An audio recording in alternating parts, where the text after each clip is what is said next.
Hello everyone, welcome to our channel. In the video class 7 term 1 chapter 1 number system exercise 1.4 ஓட introduction division of integers வந்து நம்ம பார்க்க போறோம். So இதில் வந்து division of integers நம்ம வந்து இந்த ரூல் வந்து ஞாபகம் வச்சுக்கணும். இப்போ வந்து மல்டிப்ளிகேஷனுக்கும் வந்து நம்ம ரூல் வந்து பார்த்துருப்போம். ஸோ அதே தான் வந்து நம்மளுக்கு வரும் டிவிஷனுக்கும். ஸோ இங்கே வந்து பார்த்தோம்னா ப்ளஸ்ஸு நியூமரேட்டரில் டினாமினேட்டர்லேயும் ப்ளஸ் வந்துச்சு அப்படின்னா அது வந்து ஆன்சரும் பாசிட்டிவில் தான் வந்து வரும். ஸோ இதுக்கு வந்து எக்ஸாம்பிள் வந்து நம்ம பார்க்கலாம். ஸோ வந்து +6 டிவைடட் பை +2 வந்து என்ன வரும்னு பார்ப்போம். அப்போ வந்து +6 பை +2 வந்து வரும். ஸோ இங்கே 2 1 டைம், இது வந்து 2 3 டைம். ஸோ ஆன்சரும் வந்து நம்மளுக்கு பாசிட்டிவில் தான் வந்து வரும். ஸோ இப்போ இதே வந்து நெகட்டிவில் பார்க்கலாம். So -6 divided by -2. ஸோ இப்போ இங்கே வந்து பார்த்தோம்னா மைனஸ் சேம் சைன் இருந்தாவே அது வந்து பாசிட்டிவ் ஆகிடும். ஸோ இப்போ -6 பை -2 மைனஸ் மைனஸ் கேன்சல் ஆகிடும். 2 1 டைம், இது 2 3 டைம்ஸ். ஸோ +3 வந்து நம்மளுக்கு வரும். ஸோ வேறு சைன் இருந்தால் அப்படியே நெகட்டிவாக தான் வந்து நம்மளுக்கு வரும். மல்டிப்ளிகேஷனுக்கு என்னவோ அதே தான். மல்டிப்ளிகேஷனில் ப்ளஸ் இன்ட்டு ப்ளஸ்ஸு ப்ளஸ் ஆகிடும் வர ஆன்சர். அதே மாதிரி மைனஸ் இன்ட்டு மைனஸும் ப்ளஸ் தான் வந்து வரும். இங்கேயும் அதே தான். டிவைடில் இருந்தாலுமே ப்ளஸ் டிவைடட் பை ப்ளஸ் வந்து ப்ளஸ் தான் வரும். மைனஸ் சேம் சைன் இருந்தால் ப்ளஸ் வரும். வேறு சைன் இருக்குது பாருங்கள். இங்கேயும் வேறு சைன், இங்கேயும் வேறு சைன். இப்படி இருந்தாவே நெகட்டிவ் தான் வரும். ஸோ இங்கே +6 டிவைடட் பை -2. அப்போனா +6 பை -2. 2 1 time, 2 3 times. இங்கே வந்து -3 வந்து வரும். அதே மாதிரி இங்கே -6 divided by +2. So -6 by +2. So இங்கே வந்து 2 1 டைம், 2 3 டைம்ஸ் -3. ஸோ ஆன்சர் வந்து மைனஸில் வரும். ஸோ நெக்ஸ்ட்டு வந்து நம்ம ப்ராப்பர்ட்டிஸ் ஆஃப் இன்டீஜர்ஸ் வந்து டிவிஷன் ஆஃப் இன்டீஜர்ஸ் பார்ப்போம். ஸோ இந்த ரூல் வந்து நல்லா கிளியராக தெரிஞ்சுக்கோங்க. ஒன்றுமே இல்லை, ரெண்டுமே பாசிட்டிவ். நியூமரேட்டர் டினாமினேட்டர் பாசிட்டிவாக இருந்தால் ஆன்சரும் பாசிட்டிவில் வரும். அதே மாதிரி ரெண்டுமே நெகட்டிவாக இருந்தாலும் ஆன்சர் வந்து பாசிட்டிவில் தான் வரும். அதாவது சேம் சைன் இருந்துச்சு நியூமரேட்டர்லேயும் டினாமினேட்டர்லேயும் சேம் சைன் இருந்துச்சுன்னா அது ப்ளஸ்ஸாகவும் இருக்கட்டும் இல்லை மைனஸாகவும் இருக்கட்டும், எது இருந்தாலுமே ஆன்சர் வந்து பாசிட்டிவில் தான் வரும். ஸோ எதனா ஒன்று நியூமரேட்டர் இல்லை டினாமினேட்டர் நெகட்டிவாக இருந்துச்சு அப்படின்னா ஆன்சரும் நம்மளுக்கு நெகட்டிவில் தான் வரும். ஸோ சேம் சைன் இருக்கும் போது பாசிட்டிவில் வரும், அண்ட் வேறு டிஃப்ரெண்ட் சைன் இருந்தால் நெகட்டிவில் வந்து வரும். இது வந்து டிவிஷன் ஆஃப் இன்டீஜர்ஸ் ரூல் வந்து ஞாபகம் வச்சுக்கோங்க. நெக்ஸ்ட்டு வந்து properties of division of integers. So இங்கே வந்து ப்ராப்பர்ட்டிஸில் நம்ம ஆல்ரெடி என்னென்னலாம் பார்த்துருக்கோம் அப்படின்னா க்ளோஷர் ப்ராப்பர்ட்டி, கம்யூட்டேட்டிவ், அசோசியேட்டிவ், இதெல்லாமே வந்து பார்த்துருக்கோம். ஐடென்டிட்டி இதெல்லாம் பார்த்துருக்கோம். பட் வந்து டிவிஷன் ஆஃப் இன்டீஜர்ஸில் எந்த ப்ராப்பர்ட்டியுமே வந்து நம்மளுக்கு அப்ளை ஆகாது. ஸோ இப்போ சே ஃபார் எக்ஸாம்பிள், இப்போ வந்து நம்ம -5 டிவைடட் பை 3 அப்படின்னு வந்து நான் எடுத்துக்கிறேன். க்ளோஷர் ப்ராப்பர்ட்டி அப்படின்றது வந்து என்னது? இப்போ ஏவும் பியும் இன்டீஜர்ஸ் அப்படின்னா அதை டிவைட் பண்ணும் போது நம்மளுக்கு ரிசல்டன்ட் ஆன்சரும் நம்மளுக்கு இன்டீஜராகவே வந்து இருக்கணும். அதுதான் வந்து closure property.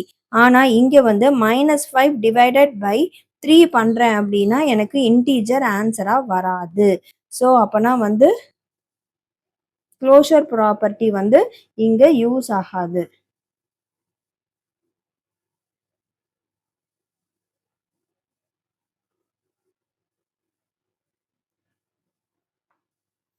So it is not closed under division. So இது வந்து வரும். அடுத்தது வந்து கம்யூட்டேட்டிவ். ஸோ கம்யூட்டேட்டிவ் ப்ராப்பர்ட்டி இது வந்து closure property.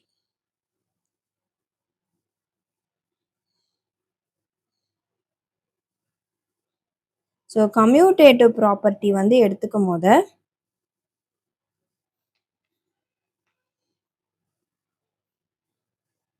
-5 divided by 3 is equal to 3 divided by -5 வந்து வராது.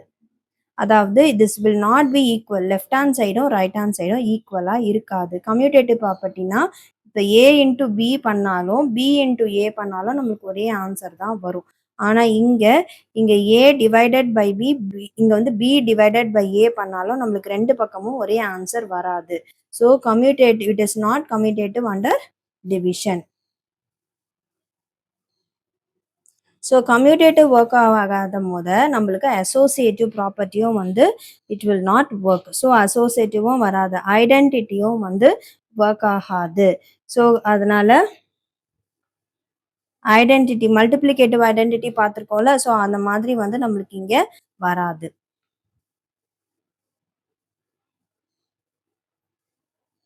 ஸோ ஐடென்டிட்டி அப்படின்றது வந்து நம்ம எப்போ யூஸ் பண்ணுவோம்? ஸோ இப்போ -6 டிவைடட் பை -1 வந்து நம்ம பண்றோம். இங்க வந்து நம்மளுக்கு என்ன கிடைக்கும்? -6 by -1 which will be 6. இதே இப்போ 6 டிவைடட் பை -1 நான் பண்றேன் அப்படின்னா 6 by -1 நான் பண்ணாலும் எனக்கு வந்து என்ன வரும்? எனக்கு -6 வந்து எனக்கு கிடைக்கும்.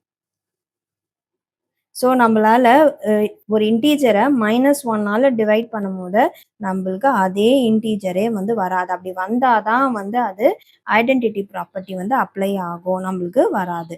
ஸோ இப்போ இதே வந்து இப்போ -7 டிவைடட் பை 1 பண்ணால் எனக்கு -7 வரும். பட் 1 divided by -7 பண்ணா it will not equal to -7, it will not be equal to -7.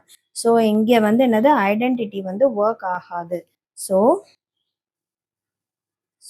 there does not exist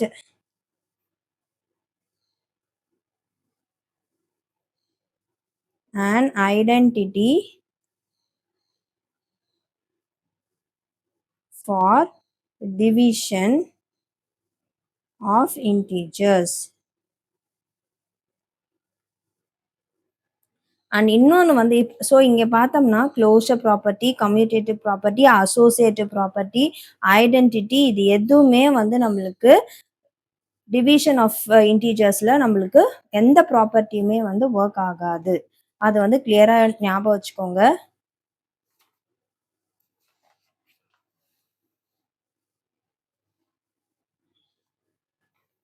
so இப்போ நெக்ஸ்ட் வந்து any integer, so any integer divided by 0. So அப்போ வந்து நம்மளுக்கு என்ன வரும்? This is not defined, not defined சொல்லலாம்.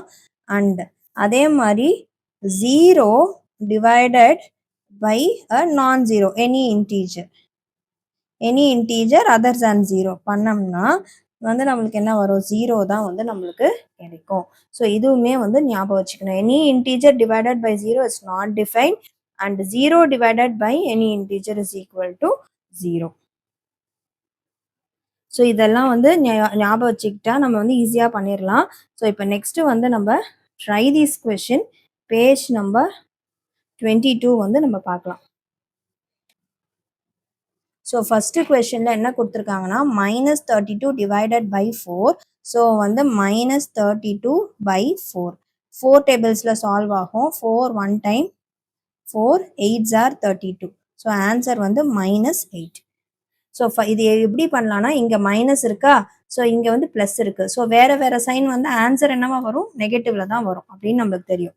32வும் இது வந்து 4 டேபிள்ஸில் 32 போகும். ஸோ சிம்பிளிஃபை பண்ணி எழுதிடும். இப்போ நெக்ஸ்ட்டு -50 divided by 50. ஸோ இப்போ -50 by 50. ஸோ இங்கே வந்து பார்த்தீங்கன்னா மைனஸ் சைன் இருக்குது, இங்கே ப்ளஸ் சைன் வந்து இருக்குது. ஸோ மைனஸு ப்ளஸ் மாற்றி மாற்றி இருந்தால் ஆன்சரும் மைனஸில் தான் வந்து வரும். ஸோ ஃபஸ்ட் எழுதியாச்சு. இது 50யும் 50யும் கேன்சல் ஆகிடும், 1 வந்துடும். So 1, so -1. ஸோ -1 தான் வந்து ஆன்சர். இப்போ நெக்ஸ்ட்டு தேர்ட் ஒன் வந்து பார்க்கலாம். 30 டிவைடட் பை 50.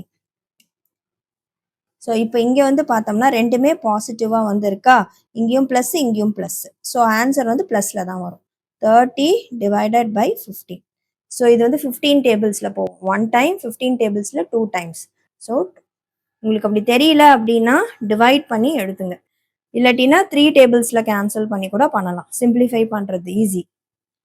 இப்போ next fourth one -200 divided by 10. So இதுவும் அதே மாதிரி தான். இப்போ இங்கே வந்து மைனஸ் இருக்கு, இங்கே ப்ளஸ் இருக்கு. இப்போ சைன் வேற வேற இருந்தால் என்ன வரும்? மைனஸ் வந்துடும். So 200 divided by 10.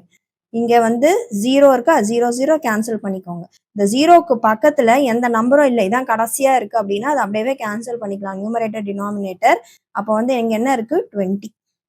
அதான் வந்து ஆன்சர். இல்லை இப்படி வந்து ஸ்கூலில் பண்ண வேண்டாம் சொன்னாங்கன்னா இது 10 1 டைம், இது வந்து 10 20 டைம்ஸ். 10 into 20 வந்து நம்ம பண்ணோம்னா 200 வரும்.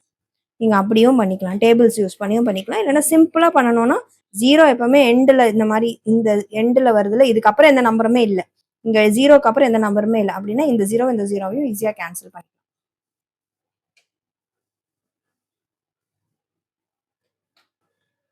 So 5th one minus 48 divided by 6. So இங்கேயுமே வந்து பார்த்தா நம்மளுக்கு இங்கே மைனஸ் இருக்குது, இங்கே ப்ளஸ் இருக்குது. ஸோ அப்போ என்ன வரும்? நம்மளுக்கு மைனஸ் வந்துடும். So 48 divided by 6 minus 48. So இப்போ இங்கே 6 டேபிள்ஸில் போகுதான்னு வந்து பார்ப்போம்.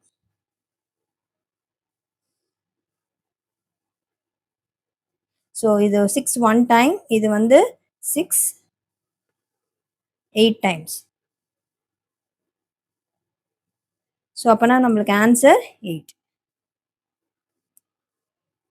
6 8s are 48. ஸோ வந்து -8 வந்து ஆன்சர் வரும். எக்ஸாம்பிள் 1.25 வந்து பார்க்கலாம். Example 1.25 divide -85 by 5. So first subdivision -85 divided by 5. So இங்கே வந்து என்ன இருக்குது? வேறு வேறு சைன் இருக்குது, ஆன்சர் நெகட்டிவில் தான் வரும். So 85 by 5. உங்களுக்கு வந்து அப்படியே பண்ண தெரியலன்னா டிவைட் பண்ணிக்கோங்க. 85 5ஆல் 5 1 டைம் சப்ராக்ட் பண்ணுறோம். So 3 5. So 17. So 7 5s are 35, 0 வந்துடும். ஸோ ஆன்சர் வந்து என்னது? 17. Next second subdivision -250 by -25. So minus cancel ஆகிடும். உங்களுக்கு நம்ம ஏற்கனவே வந்து ரூல்ஸ் படிச்சிருக்கோம், அதை ஞாபகம் வச்சுக்கிட்டு ஈஸியாக பண்ணிடலாம். ஸோ இப்போ இங்கே வந்து இது 25 1 டைம், இது 25 10 டைம்ஸ். ஸோ வந்து 10 வந்து ஆன்சர்.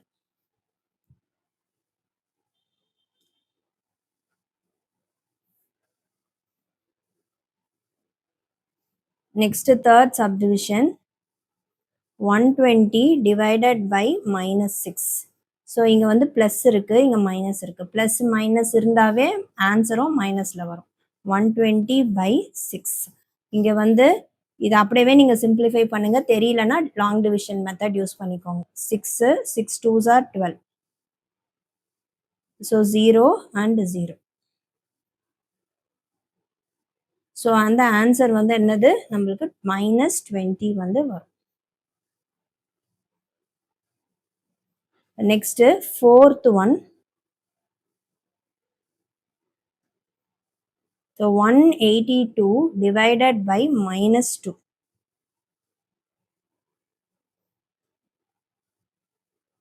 ஸோ 182 by -2 வந்து இருக்கு. ஸோ இங்கே வந்து 2ஆல் வந்து நம்ம டிவைட் பண்ணுறோம்.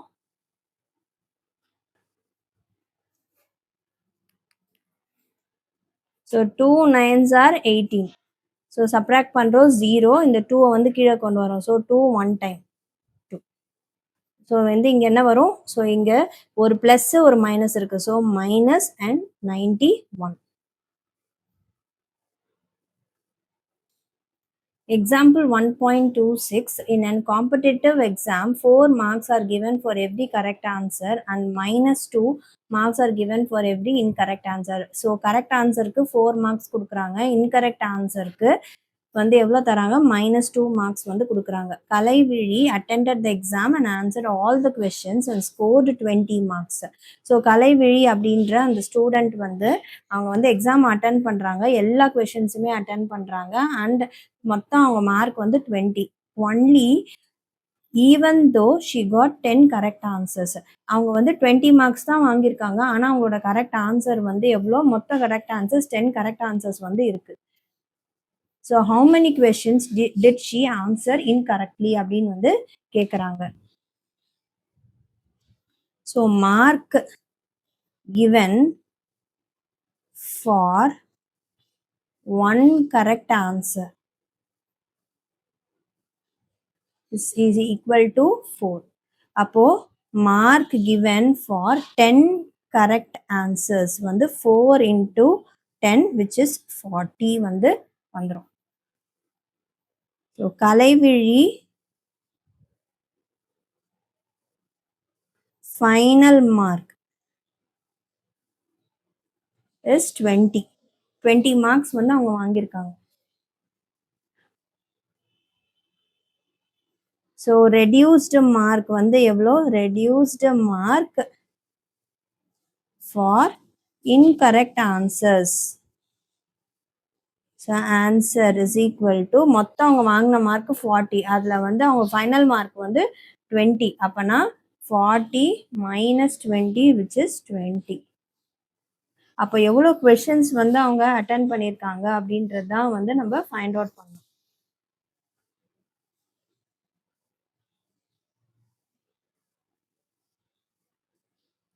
ஸோ அவங்க இன்கரெக்ட் ஆன்சர்ஸ்க்கு அவங்களுக்கு மார்க் வந்து எவ்வளோ இன்கரெக்ட் ஆன்சர்ஸ்க்கு வந்திருக்கு? 20 மார்க்ஸ் வந்து இன்கரெக்ட் ஆன்சர்ஸில் போயிருக்கு.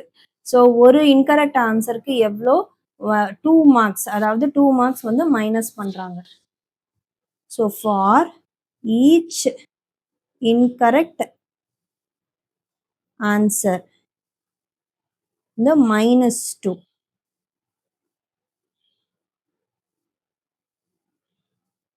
And total reduced incorrect answer வந்து எவ்வளோ? 20 மார்க்ஸ்.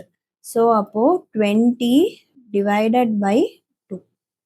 ஸோ நம்ம பண்ணோம்னா 20 by 2 வரும் which is 10. ஸோ மொத்தம் number of questions she answered incorrectly அப்படின்றது வந்து 10. இங்கே வந்து உங்களுக்கு புரியும்னு நினைக்கிறேன். ஸோ இன்கரெக்ட் ஆன்சர்ஸ்னால மொத்தம் அவங்க வந்து 10 கொஷின்ஸ் வந்து கரெக்ட் ஆன்சர்ஸ்ன்னு வந்து சொல்லியிருக்காங்க.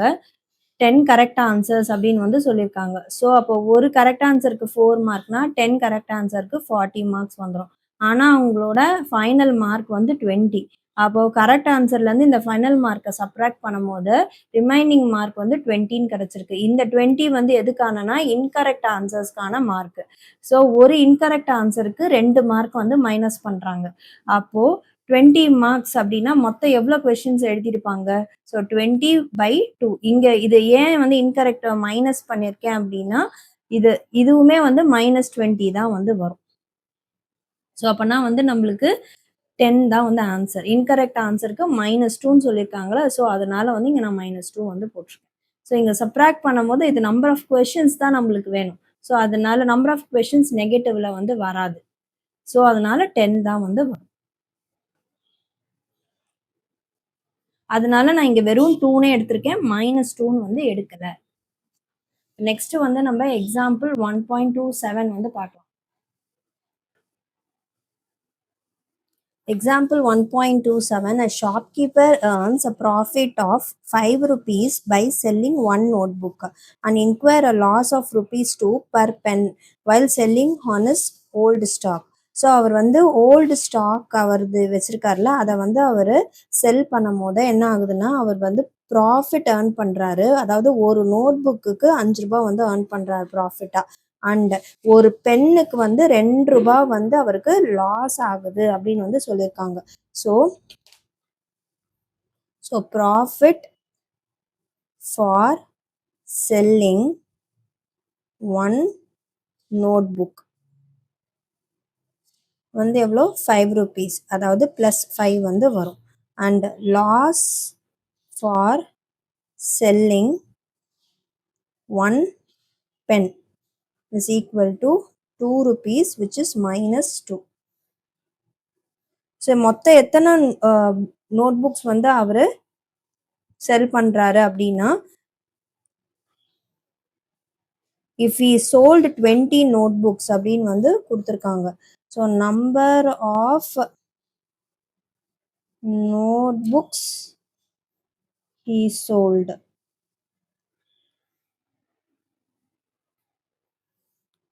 on particular day வந்து எவ்வளோ 20 notebooks and profit for selling 20 notebooks வந்து எவ்வளோ வருது ப்ராஃபிட் அவருக்கு 20 into 5 அப்போ வந்து 100. ஸோ அந்த particular day he earns neither profit nor loss அப்படின்னு வந்து சொல்லியிருக்காங்க.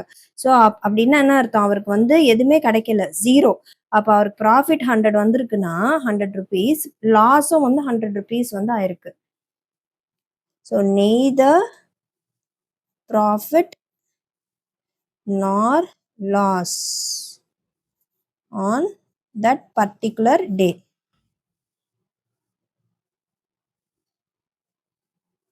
So வந்து it will be equal to what, அது வந்து ஜீரோவா வந்து ஆயிடும். So therefore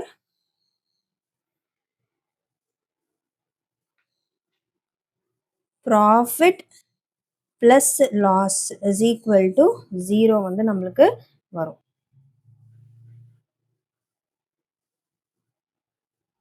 அப்போ ப்ராஃபிட் வந்து 100னா லாஸ் என்னவா இருந்தால் 0 வரும், -100 வந்து இருந்தால் 0 வரும் நம்மளுக்கு. ஸோ 100 - 100 இருந்ததுன்னா வந்து நம்மளுக்கு 0 வந்து வருமா. அப்போ லாஸ் வேல்யூ வந்து என்னது, -100. அப்போ வந்து இது வந்து என்னது, லாஸ் அப்படின்றது பென் வந்து ஒரு பென் வந்து அவர் செல் பண்ணும் போது 2 rupees அவருக்கு லாஸ் ஆகுது. அப்போ 100 rupees லாஸ் ஆகுதுன்னா அப்போ அவர் எவ்வளோ பென்ஸ் வந்து செல் பண்ணியிருப்பாரு அப்படின்றது தெரிஞ்சுக்கணும். So therefore number of pens sold equal to அந்த பர்டிகுலர் டேல நம்பர் ஆஃப் பென்ஸ் வந்து எவ்வளோ, so -100 by -2. So it will be -100 -2னா மைனஸ் மைனஸ் கேன்சல் ஆகிடும், 2 1 time, இது 2 50 times. ஸோ மொத்தம் வந்து இஸ் 50 pence தான் வந்து ஆன்சர். ஸோ இதோட வந்து இந்த வீடியோ வந்து நம்மளுக்கு கம்ப்ளீட் ஆகுது. நெக்ஸ்ட் வீடியோவில் நம்ம வந்து எக்ஸசைஸ் 1.4 வந்து ஃபுல்லாக சால்வ் பண்ணலாம். இந்த வீடியோ பிடிச்சிருந்தா லைக், ஷேர், சப்ஸ்கிரைப் பண்ணுங்கள். தேங்க்யூ.